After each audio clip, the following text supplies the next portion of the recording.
नमस्कार दोस्तों, आप देख रहे हैं सिनेमा हॉल और मैं अजय ब्रह्मात्मज। आज 30 जून 2020 है। जी हाँ, 20 साल पहले 30 जून 2000 को एक बड़ी फिल्म रिलीज हुई थी जिसका नाम था रिफ्यूजी। तो रिफ्यूजी की रिलीज को आज पूरे 20 साल हो गए। इन 20 सालों में हमने दोनों कलाकारों को जो इस फिल्म के साथ लॉन्च हुए थे, अभिषेक बच्चन और करीना कपूर, को आगे बढ़ते और चमकते दमकते देखा है। रिफ्यूजी का किस्सा कुछ अलग सा है। रिफ्यूजी इसलिए महत्वपूर्ण फिल्म है कि एक तो दोनों पहली बार इस फिल्म में साथ आए थे और दोनों की यह पहली फिल्म थी। इस फिल्म के साथ दो परिवार, बच्चन परिवार और कपूर परिवार भी एक साथ आए थे। बच्चन परिवार के युवा अभिषेक बच्चन और कपूर परिवार की युवा अभिनेत्री करीना कपूर, दोनों की पहली फिल्म रिफ्यूजी। इसका निर्देशन जेपी दत्ता ने किया था और जेपी दत्ता को इस फिल्म का इरादा आखिरी मुगल को बंद करने के बाद आया। आखिरी मुगल इसके पहले वो अभिषेक बच्चन के साथ ही करने वाले थे, लेकिन वह फिल्म पूरी नहीं हो पाई, उसके स्क्रिप्ट ही नहीं लिखी जा सकी थी, इसलिए रिफ्यूजी बनी। रिफ्यूजी अगर याद हो आपको या अभी आप देखें तो आपको पता चलेगा रिफ्यूजी एक बहुत ही रोमांचक प्रेम कहानी है जिसमें दो युवा हैं। वैसे दार्शनिक स्तर पर जो जेपी दत्ता ने उस समय बताया था और बाद में भी वे बताते रहे कि रिफ्यूजी, हम सभी धरती के सारे प्राणी रिफ्यूजी हैं, यहाँ कुछ समय के लिए हैं और असल घर हमारा तो मौत के बाद ही मिलता है। और वह जिस ईश्वर ने इस दुनिया को रचा है, जिसने इस सृष्टि को रचा है, वह असली घर तभी बुलाता है मौत के बाद। उसके पहले हम सभी शरणार्थी हैं और अपना अपना जीवन एक शरणार्थी की तरह ही जीते हैं। यह तो दार्शनिक स्तर पर बात हुई, लेकिन फिल्म के अंदर जो कहानी है, उस कहानी को अगर आप देखें तो वो कहानी आज भी सैकड़ों ऐसे, हजारों ऐसे परिवार हैं जिनकी ये दर्दनाक दास्तान है। हुआ यूँ था कि जब विभाजन हुआ, भारत पाकिस्तान बटा, तो बहुत सारे मुसलमान परिवार भारत से पाकिस्तान गए और पाकिस्तान में जो लोग भारत के पश्चिमी इलाके में थे वे तो पश्चिमी पाकिस्तान गए, लेकिन जो लोग पूर्वी इलाके में थे, खास करके बिहार और बंगाल के लोग, परिवार, वे लोग बांग्लादेश गए। यह फिल्म ऐसे ही एक परिवार की कहानी है मंजूर की। मंजूर बिहार से निकल के आज के बांग्लादेश में जाते हैं, तब के पूर्वी पाकिस्तान में, और वहाँ शरण लेते हैं। लेकिन 1971 के भारत पाकिस्तान युद्ध और बांग्लादेश के उदय के बाद उन्हें फिर से पलायन करना पड़ता है और वे तब पश्चिम पाकिस्तान जाने का फैसला करते हैं, जो अब पाकिस्तान के नाम से जाना जाता है। इस परिवार में कुलभूषण खरबंदा हैं, करीना कपूर हैं और बाकी लोग हैं। उनको पाकिस्तान पहुंचना है और इसमें उनकी मदद रिफ्यूजी नाम का किरदार करता है। रिफ्यूजी जिसकी भूमिका अभिषेक बच्चन ने निभाई थी।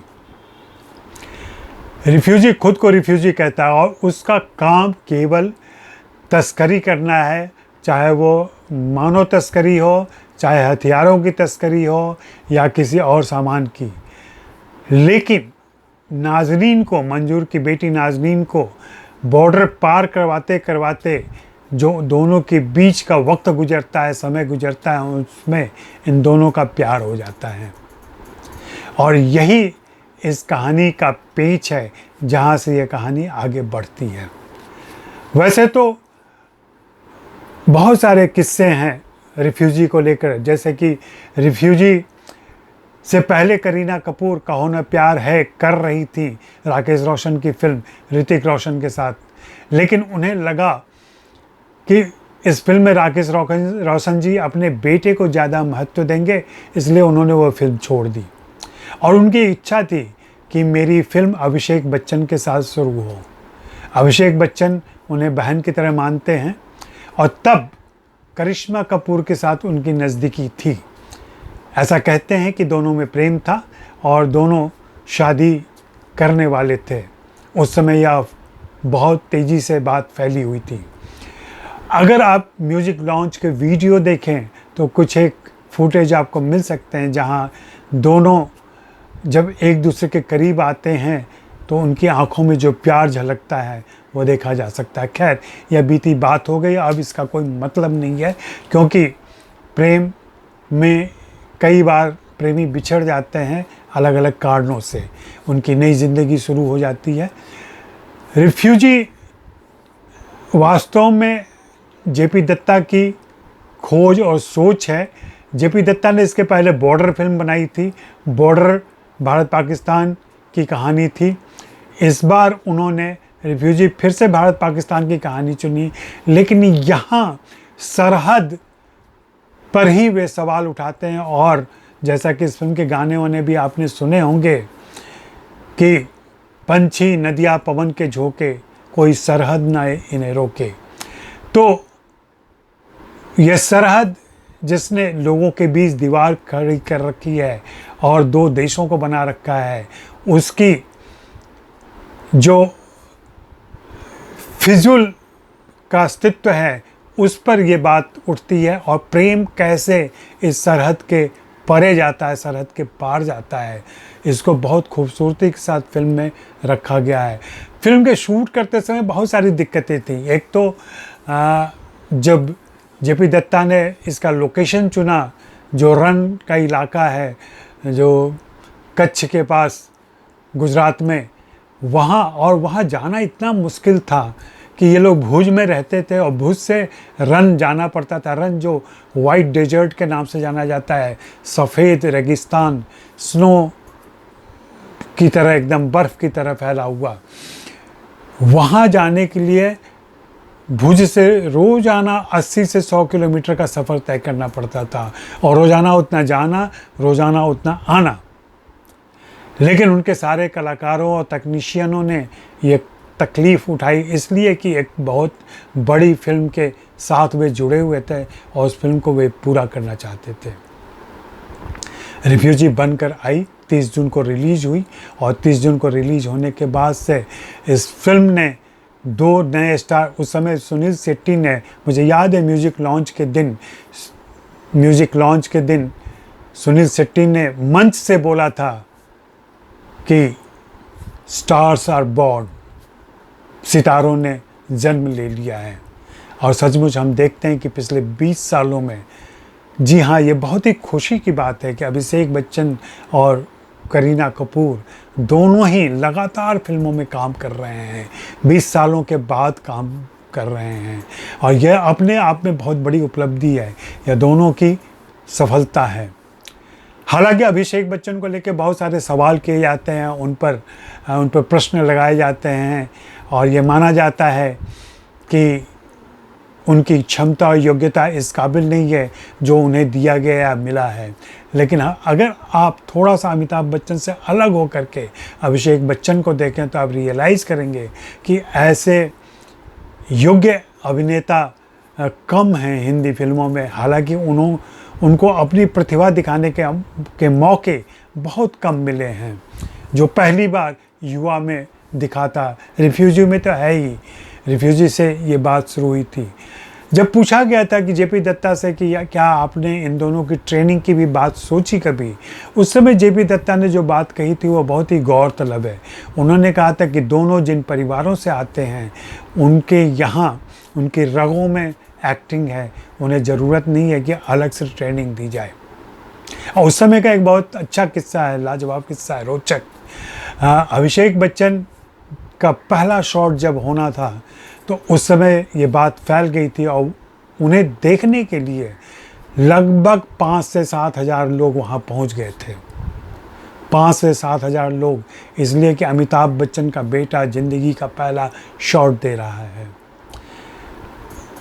वहाँ जमा भीड़ को देख के अभिषेक बच्चन इतना घबरा गए कि वह पहला शॉट देने में उन्हें 17 17 रीटेक देने पड़े थे, 17, और बहुत नर्वस थे वो। लेकिन बाद में एक इंटरव्यू में अभिषेक बच्चन ने मुझे बताया था कि वहाँ से लौटते हुए, होटल लौटते हुए उन्होंने रियलाइज़ किया कि उन्होंने अपनी जो एनर्जी उस घबराहट से जूझने में खर्च किया था, वह उन्हें अपनी अदाकारी में खर्च करना चाहिए था, अपने परफॉर्मेंस में खर्च करना चाहिए था। और ये समझदारी ही उन्हें बाद में दिखी, और जिसके बारे में जेपी दत्ता कहते थे कि इन दोनों ही कलाकारों को ज़्यादा मेहनत नहीं करनी पड़ी और मुझे कभी भी 2 से 3 शॉट से ज़्यादा नहीं लेना पड़ा, और अधिकांश पहली शॉट में काम पूरा हो जाता था। यह फिल्म इसलिए भी महत्वपूर्ण है कि इस फिल्म के गीत बहुत ही पॉपुलर हुए थे। उसे राष्ट्रीय पुरस्कार भी मिला था, पंछी नदिया पवन के झोंके, इस फिल्म को राष्ट्रीय गीत मिला था, का अवार्ड, नेशनल अवार्ड मिला था। और इसी फिल्म के एक गाने के पिक्चराइजेशन के लिए, जी हाँ, म्यूजिक के पिक्चराइजेशन का भी नेशनल अवार्ड मिला था। तो इस तरीके से बहुत है, और इसको अनेक पुरस्कार मिले, फिल्म फेयर से लेकर के और तमाम दूसरी जगहों पे इस फिल्म को पुरस्कार मिले। बेस्ट डेब्यू अवार्ड मिला था करीना कपूर को, और भी बहुत सारी चीज़ें मिली थी। और आज भी अभिषेक बच्चन मानते हैं कि जेपी दत्ता ही उनके गुरु हैं, क्योंकि उन्होंने बाद में जेपी दत्ता के साथ और भी फिल्में की। उमराव जान उनकी एक बहुत ज़बरदस्त फिल्म है जेपी दत्ता के साथ, LOC भी है। इस तरीके से वे उनके एहसानमंद रहे हैं, और आज भी मानते हैं कि जेपी दत्ता ही ने ही उन्हें वो पोजीशन दी जो आज वे आनंद जिसका उठा रहे हैं। करीना कपूर के बारे में हम सभी जानते हैं। करीना कपूर का करियर जिस तरीके से खिला और आगे बढ़ा, करीना कपूर अपने समय की बहुत ही सक्षम अभिनेत्री हैं। मेरा अपना मानना है कि उन्होंने अपनी अदाकारी को, अपनी क्षमताओं को बहुत गंभीरता से नहीं लिया, उस पर ज़्यादा मेहनत नहीं की, और उन्होंने चुनौतियां नहीं स्वीकार की। उन्होंने सहज रूप से जो फिल्में मिल गई उसी को स्वीकार कर लिया। उन्होंने यह नहीं कोशिश की कि वे ऐसी भूमिकाएं चुने जहां उन्हें ज़्यादा मेहनत करनी पड़े, जैसे चमेली जैसी फिल्म हो सकती है, या कभी बार बार खलती रही है। लेकिन ठीक है, दोनों ने अपना कैरियर चुना, अपने हिसाब से दोनों आगे बढ़ते बढ़ते 2020 में आ गए हैं। उनकी फिल्में, अभी हमने अंग्रेज़ी मीडियम में करीना कपूर को देखा था, जल्दी ही उनकी लाल सिंह चड्ढा भी आएगी, और तख्त जो करण जौहर की फिल्म है, लाल सिंह चड्ढा आमिर खान के साथ है। इसी प्रकार अभिषेक बच्चन की फिल्म बिग बुल आने वाली है। उसके अलावा और भी फिल्मों की वे तैयारी कर रहे हैं। तो इन दोनों को शुभकामनाएं। जेपी दत्ता को बहुत बहुत धन्यवाद कि 20 साल पहले उन्होंने रिफ्यूजी हमें दी थी। आज 20 साल हो गए, 20 साल के मौके पर हम रिफ्यूजी को इसी के लिए याद कर रहे हैं। शुक्रिया, मेहरबानी, धन्यवाद। आप यह चैनल लगातार देख रहे हैं और पसंद भी कर रहे हैं, और आगे भी मैं चाहूँगा कि जो नए लोग, जो नए दर्शक कभी आते हैं, वे ज़रूर इसे सब्सक्राइब करें और घंटी बजा दें, ताकि मेरे अपडेट्स आपको समय पर मिल जाया करें।